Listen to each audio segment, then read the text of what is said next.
लोगों के बारे में सोचना ही छोड़ दो, चाहे वह अपने करीबी ही क्यों ना हो। खुद पर ध्यान दो, खुद के ऊपर काम करो, खुद को कैसे बदलना है, इस विषय पर हम आज एक आपको कहानी सुनाएंगे। तो चलिए शुरुआत करते हैं। बहुत समय पहले की बात है। एक बहुत ही बुद्धिमान सन्यासी एक जंगल के पास अपनी कुटिया बनाकर रहा करता था। जो भी उनके पास अपनी समस्या लेकर आता, वह बहुत ही बुद्धिमानी से उसकी समस्या का समाधान निकाल देते।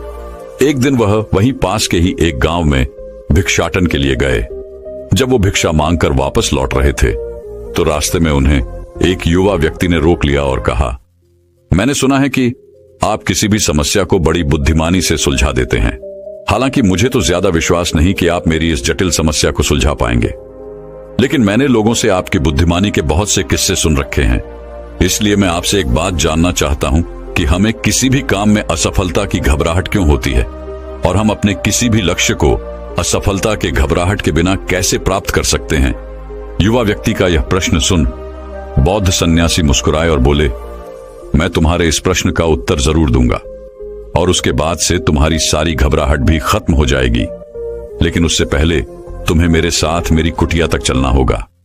वह युवा लड़का उस सन्यासी की बुद्धिमत्ता को परखना चाहता था, इसीलिए वह कुटिया तक जाने के लिए तैयार हो गया। इसके बाद वह बौद्ध सन्यासी उस लड़के को अपने जंगल के पास बनी कुटिया में लेकर आए, लेकिन तब तक शाम हो चुकी थी, इसीलिए वह भोजन करके सो गए। अगले दिन जब वह उठे, तो बुद्धिमान सन्यासी ने उस लड़के से कहा, चलो आज मैं तुम्हें जंगल की सैर करा के लाता हूं। और वह दोनों जंगल की तरफ निकल पड़े। कुछ देर बाद बुद्धिमान सन्यासी ने उस लड़के को एक गुफा दिखाई और कहा, चलो मैं तुम्हें उस गुफा की सैर कराता हूं। लड़के ने कहा, हाँ चलिए, मुझे भी जंगल की गुफा देखने की काफी दिनों से इच्छा थी। इसके बाद वे दोनों गुफा के अंदर चले गए।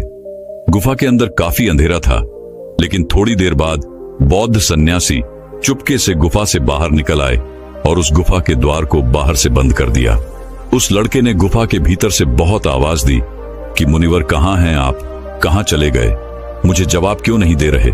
लेकिन बहुत देर तक कोई जवाब न मिलने के बाद वह घबरा गया और घबराकर गुफा के द्वार की तरफ भागा। जैसे ही वह गुफा की प्रवेश द्वार पर पहुंचा, वह हैरान रह गया। यह क्या, यहां तो किसी ने गुफा के द्वार को बाहर से बंद कर दिया है। अब मैं बाहर कैसे निकलूंगा। अब वह अकेले अकेले उस अंधेरी गुफा में काफी भयभीत और परेशान हो गया। वह सोचने लगा कि कहीं उस सन्यासी ने उसे मारने की योजना तो नहीं बनाई थी। अब वह गुफा में इधर उधर घूमकर बाहर निकलने का रास्ता ढूंढने लगा। वह गुफा में काफी देर तक इधर उधर भटकता रहा, लेकिन उसे बाहर निकलने का कोई रास्ता नहीं मिला। अब उसे जोरों की प्यास और भूख भी लग रही थी, इसीलिए वह शांत होकर एक जगह बैठ गया। तभी उसे एक सुरंग से सूर्य की रोशनी आती हुई दिखाई दी, और उस रोशनी आने वाली सुरंग तक पहुंचना बहुत ही कठिन था, क्योंकि चारों तरफ बस अंधेरा ही अंधेरा था, और वह सुरंग भी काफी ऊंचाई पर थी। पर फिर भी वह तुरंत उठा और अपनी सारी भूख प्यास को भूलकर अपना सारा ध्यान उस गुफा से बाहर निकलने पर लगा दिया। काफी मेहनत और प्रयास करने के बाद वह उस सूर्य की रोशनी आने वाली सुरंग तक पहुंच गया, और कुछ दूर तक उस सुरंग में ही ऊपर चढ़ता गया। तभी अचानक उसे वह सन्यासी हाथ आगे बढ़ाता हुआ दिखाई दिया। वह लड़का झट से उस सन्यासी का हाथ पकड़कर बाहर आ गया, और बाहर निकलते ही उस सन्यासी को गुस्से से चिल्लाकर कहा, मुनिवर आप पागल हो गए हैं। आप मुझे अंधेरी गुफा में अकेले छोड़कर आ गए। आपको पता है मैं कितना भयभीत हो गया था और मुझे कितने जोरों की प्यास लगी है। उस सन्यासी ने मुस्कुराते हुए उसे पानी दिया और कहा, अब मेरी बातों को ध्यान से सुनना। तुम इस गुफा के बाहर सिर्फ दो कारणों की वजह से निकल पाए, जिसने तुम्हें इस गुफा से बाहर निकलने के लिए मजबूर किया। पहला कारण, क्योंकि तुम्हें जोरों की प्यास और भूख लगी थी, और दूसरा कारण, तुम्हें वहां घुटन महसूस हो रही थी, क्योंकि तुम्हें मित्रों और परिवार वालों के साथ रहने की आदत पड़ चुकी है। अब मैं तुम्हें दो मुख्य कारण बताता हूं, जिसकी वजह से तुम इस गुफा से बाहर निकल पाए। पहला कारण, क्योंकि तुम्हारे साथ वहां यह कहने के लिए लोग नहीं थे कि इतने अंधेरे में इतनी ऊंचाई पर तुम उस सुरंग तक कैसे पहुंच पाओगे, ये तो असंभव है। और दूसरा कारण, वहां यह कहने के लिए भी लोग नहीं थे कि चलो कोई दूसरा रास्ता देखते हैं, इससे भी आसान रास्ता मिल जाएगा और हम बहुत आसानी से इसको फिर से बाहर निकल जाएंगे। सफलता प्राप्त करने का नियम भी कुछ ऐसा ही है। ये तो मैंने तुम्हें सफलता कैसे प्राप्त करी इसकी एक छोटी सी दुनिया बनाकर दिखाई है, और वास्तविक दुनिया इससे कहीं अधिक जटिल होती है। वहां हमें सलाह देने के लिए बहुत से फालतू लोग मिल जाते हैं जो खुद तो कुछ कर नहीं पाए, लेकिन हमें ज्ञान देंगे कि यह मत करो, यह बहुत कठिन है, यह तुमसे ना हो पाएगा, इससे अच्छा तो तुम वह काम कर लो, उसमें तुम्हें निश्चित रूप से सफलता मिल जाएगी। और ऐसे ही वह हमारे दिमाग को भटका कर चले जाते हैं और हमें खुद पर संदेह होने लगता है। सफलता ना मिलने का एक बड़ा कारण यह भी है कि सफलता प्राप्त करने की प्रक्रिया बहुत लंबी होती है, और यहां जब हमारा मन घंटों घंटों में बदल जाता है तो फिर लक्ष्य प्राप्ति के महीनों और सालों के प्रयास में ही हमारा मन क्यों नहीं बदलेगा। हमारा मन बदल ही जाता है और हम उस रास्ते को छोड़कर अलग अलग राष्ट्रीय अपनाने लगते हैं। गौतम बुद्ध अक्सर अपने शिष्यों से कहा करते थे कि परेशानियां हमें तभी दिखती हैं जब हमारा ध्यान हमारे लक्ष्य पर नहीं होता। और यह बात 100% सही है। जैसे जब एक तीरंदाज तीर मारने वाला होता है तो वह अपनी एक आंख को बंद कर लेता है और दूसरी आंख से सिर्फ लक्ष्य को देखता है, तब जाकर वह अपने लक्ष्य को भेद पाता है। ठीक इसी प्रकार हमें सफलता का डर तभी लगता है जब हमारा ध्यान अपने लक्ष्य पर न होकर रास्ते पर आने वाली कठिनाइयों पर होता है। तुम इस गुफा से बाहर इसीलिए निकल पाए क्योंकि तुम्हें गुफा के अंदर सुरंग से आने वाली रोशनी के अलावा और कुछ दिखाई नहीं पड़ रहा था।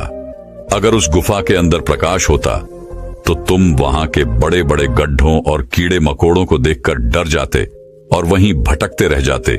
इसीलिए अपना सारा ध्यान केवल अपने लक्ष्य पर टिकाए रखो और आसपास क्या हो रहा है, लोग क्या बोल रहे हैं, उस पर ध्यान देना बंद कर दो। तुम्हारे मित्र और रिश्तेदार क्या कर रहे हैं, उन्हें सफलता मिली कि नहीं, ये सब देखना बंद कर दो और केवल खुद के काम पर ध्यान दो। फिर देखना कि जब तुम्हारा समय आएगा तो लोग खड़े होकर तुम्हारे लिए तालियां बजाएंगे। और इतना कहकर वह बुद्धिमान सन्यासी मौन हो गए। उस युवा लड़के ने कहा, मुनिवर, आपने तो आज मेरी आंखें ही खोल दी। आपने कही हर एक बात में ही मुझे बुद्धिमानी नजर आई। आप सच में बहुत बुद्धिमान हैं, इसीलिए सभी आपको बुद्धिमानी का लोहा मानते हैं। मैं आपको वचन देता हूं कि आज से मैं मेरे मन को कभी भी असफलता के डर से नहीं सताऊंगा। मैं अपना पूरा ध्यान सिर्फ अपने काम पर लगाऊंगा और जल्दी ही एक सफल व्यक्ति बनकर दिखाऊंगा।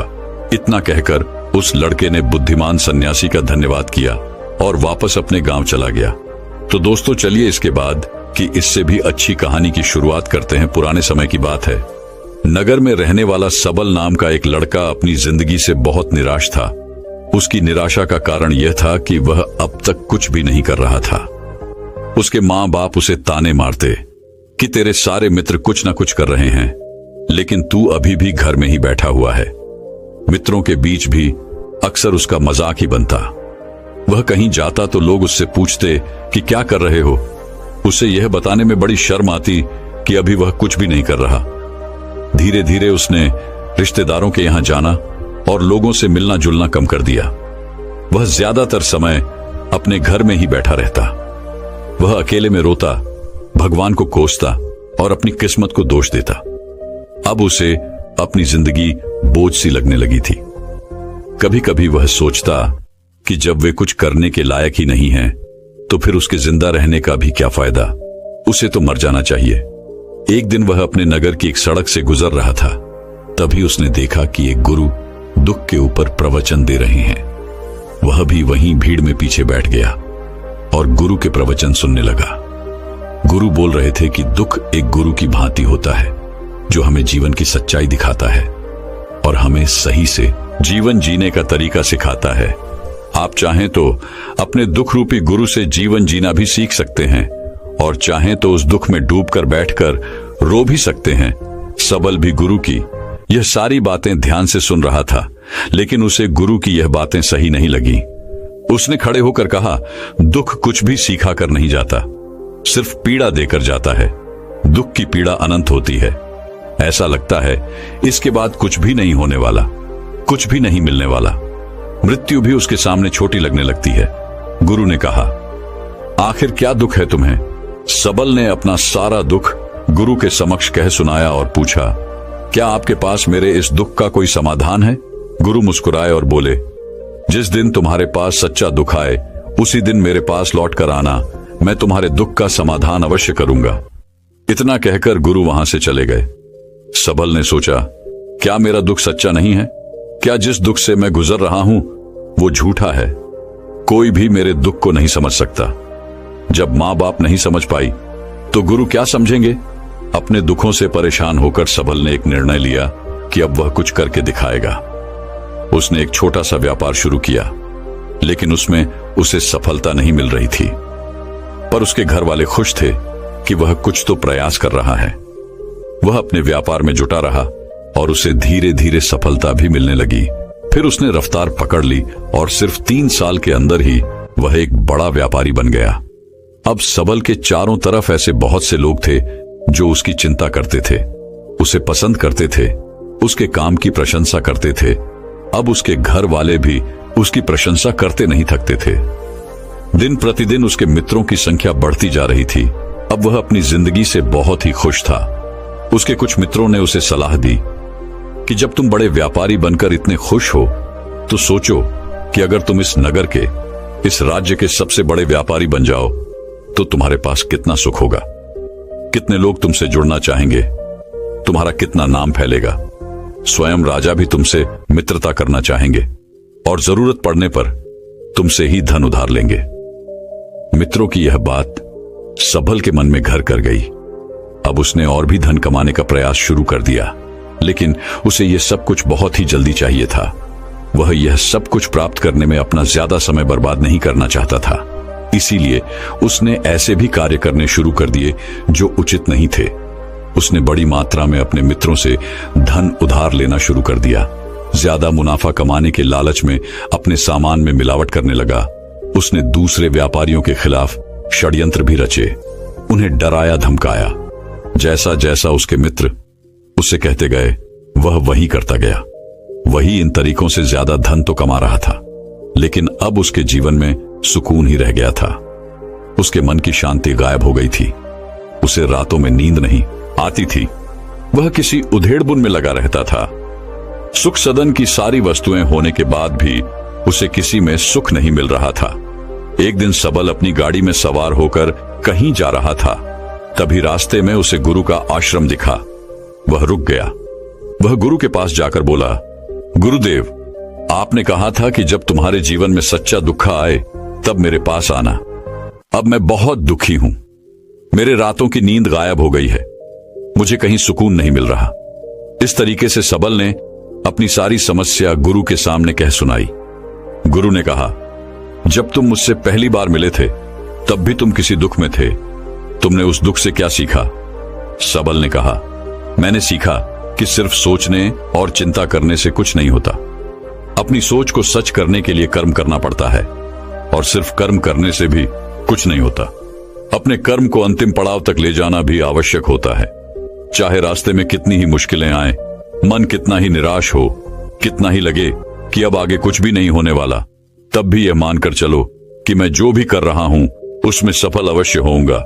लोग सिर्फ सफल व्यक्ति को ही सम्मान देते हैं। फिर चाहे कोई कितना ही अच्छा क्यों ना हो, वह लोगों की नजरों में बोझ ही होता है। यह सब सुन गुरु मुस्कुराए और बोले, यह असली दुख नहीं है।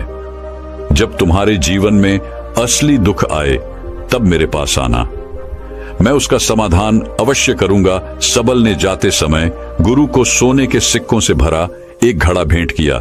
घड़ा देखकर गुरु ने कहा, यह मेरे किसी काम का नहीं, इसे उस पेड़ के नीचे गड्ढा खोदकर दफना दो। सबल ने गुरु के कहे अनुसार घड़े को पेड़ के नीचे दफना दिया और वहां से चला गया। कुछ दिनों तक तो व्यापार अच्छी तरक्की कर रहा था, लेकिन गलत व्यापार की वजह से ही धीरे धीरे उस व्यापार में घाटा होने लगा। उसकी सारी धन संपदा धीरे धीरे खत्म होने लगी और एक दिन ऐसा आया जब उसके पास कुछ भी नहीं बचा और वह कर्जे से भर चुका था। लेकिन वह निश्चिंत था क्योंकि उसने सारा कर्ज अपने मित्रों से ही लिया था। वह सोचता था कि उसके मित्र बुरे समय में उसका साथ देंगे, लेकिन ऐसा कुछ भी नहीं हुआ। बुरा समय आते ही मित्रों ने ही सबसे पहले अपना उधार मांगना शुरू किया और उधार वापस न करने पर जान से मारने की धमकी भी दी। उसके शुभ चिंतक, उसे चाहने वाले सब उससे दूर हो गए। उसके वो मित्र जो उसके साथ मौज मस्ती किया करते थे अब उससे दूर भागने लगे। उसके परिवार वाले